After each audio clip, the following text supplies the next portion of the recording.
know whether or not we're attracting the right people. Ryan has 4 core values. Identifying our personal purpose. You know, the millennials said that personal purpose became very important in 2020. They said that if you don't help them achieve their personal purpose while helping you achieve your professional purpose, they don't want to work for you.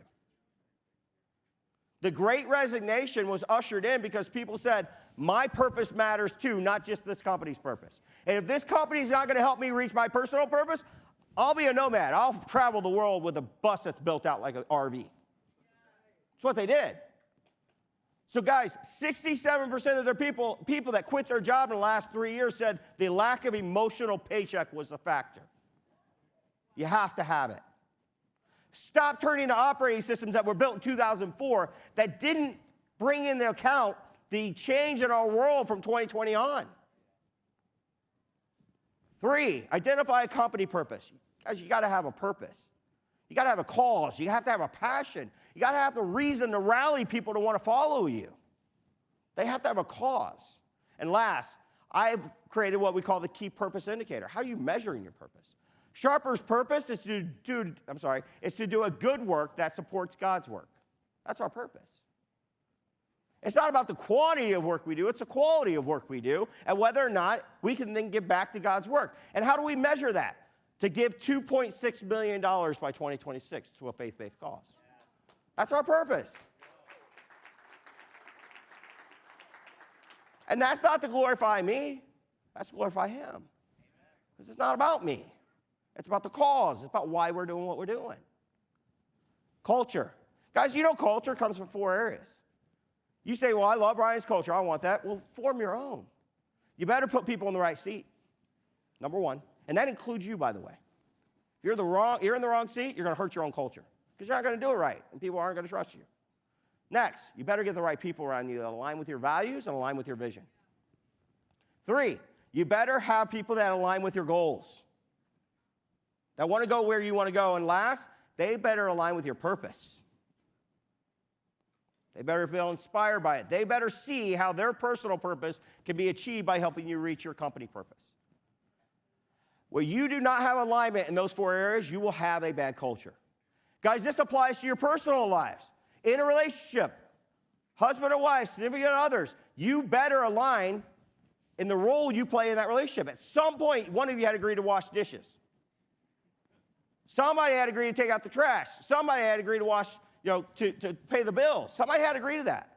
Somebody had to agree to clean the house. And when we both agreed that neither one of us wanted to clean the house, we hired somebody else to clean our house. But we agreed. We have to align our values. I know my wife's core values. I know mine. We make sure we protect and respect. Goal affirmation, guys. I had to check in with her after the kids left home and go, do you still want to achieve these things together? And then do you still want to do it for this reason, this purpose? That's alignment. We got to have short-term vision. We got to have 3-year goals. We have to have 1 year. We have to have 90 days. And then we have to have what I call the 4, which is a focus around the 4 most important things that this business needs in the next 90 days. We got to have that. Here's the questions. We have a clearly defined core values that every team member knows and strives to keep. 1 to 3. Same rating system. 1, we don't have them. 2, I think we do. Might need to dial them in a little bit. 3, that's what we're known for. I have 4 core values. Belief. I have a really hard time working with people who don't believe in us, that don't believe in God. I just do. That's okay. That's who I am. Hey, listen, I don't fault you for not. You're not on my team at that point. You understand? If I can't get in the car and go from here in Vegas to Hollywood, California with you without dropping you off at an airport and telling you get a flight, then I don't want you on my company. I measure it that way all the time. If you can't get in a car with your employees and drive 16 hours somewhere with them, they probably shouldn't be in your business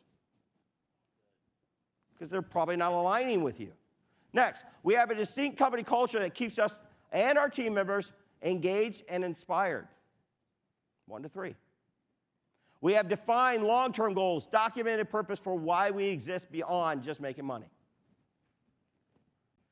Last, we have quarterly and annual goals that are reviewed and adjusted regularly by our leadership team, like Ryan did on Saturday. We got together, reviewed long-term, We reviewed short-term and said, what are we focused on for the next 90 days? Short-term vision, guys, is all about focus. Focus is an acronym. You guys know what focus stands for? Follow one course until successful.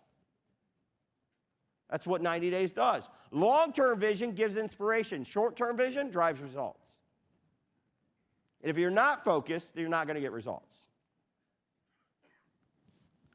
Resource, inspiration. Now we're into systems. Systems, effective meeting structures, business pipeline, stoplight reports, and process execution. That's what we have to let go. We have to have communication. You know, my dad was in the military 21 years. I said, Dad, whenever you go into battle, what's your number one objective when he would go into battle? And he said, you know, Gary, my number one objective is to take out the lines of communication. Is if I can take out the lines of communication, I can control the supply lines, and the battle's over. Guys, your business is failing you today because you stink at communicating. You got to have a plan for communication. And then you got to manage your pipeline. You have to manage your KPIs. Numbers don't lie, people. People do. Sometimes people lie about the numbers. But numbers tell a story. Last, process execution. You got to get those processes out of your head and start leaning them out at this point so you don't take waste into engagement. You try to scale with waste in your process, it's going to destroy your profits. So that's what we're doing in systems. 4 types of meetings here, guys. We should have a culture meeting. We should have an inspirational meeting, a State of the Union address. We should have strategic planning sessions every 90 days to create the strategy and the vision for the company. We should have organizational weekly meetings to improve communication and drive results, review KPIs. And then, guys, we should have daily tactical meetings that ask the question about, did you perform the process you owned yesterday? What is your number? Did you hit your number? How many calls were you supposed to make? How many closings did you have? Those are the types of questions we ask on a daily to make sure the process stays working. Next, business pipeline. Guys, it's our job as leaders to know our pipeline. From the time that we market to the time we make money. What does that pipeline look like? The world of Six Sigma, we call that a SIPOC. Supply, input, process, output, customer. And guys, we want to know the cycle times in between each one of those. From the time we market to the time we get a lead. What's the average cycle time? From the time you get a lead to the time they sign up as a customer. What's the average cycle time? From the time they sign up as a customer to the time you fulfill. Right? And from the time you fulfill to the time you get paid and they get a satisfied customer at the end. That's SIPOC. When you add up those cycle times, that tells you your cash conversion cycle. And if you have a couple different products that you're fulfilling on and like 4 different ways of marketing, you can have up to 25 different cash conversion cycles. I had a real estate company the other day, had 5 different ways to market. TV, ads, direct mail, like SMS, texting. But they also did novations, wholesale, fix and flip, buy and hold. It's like 25 different cash conversion cycles. Why do I need to know that? Because I have to plan. Guys, I had a client that was July. They said, we're going to do $1 million this year. Okay. How much have you done? $350,000. What's in your pipeline? About $400,000. Okay, it's July. Like, man, we're at like $750,000. You think they're going to hit $1 million by the end of the year? Every one of you guys in here would think yes, right? Until we found out their cash conversion cycle was 9 months. Their year's over. And you're about ready to create a vision for $1 million this year and spend money on that, you're bankrupt. See the importance of the cash conversion cycle? Helps you plan properly. Then, guys, we've got to know our numbers. 4 types of numbers. I've trademarked these 4 together. Key purpose indicator, measuring your company purpose. Key profit indicators. Key performance indicator, and your key process indicators. Those 4 KPIs are critical to the success of a company. These KPIs are actually correlated back to the meetings.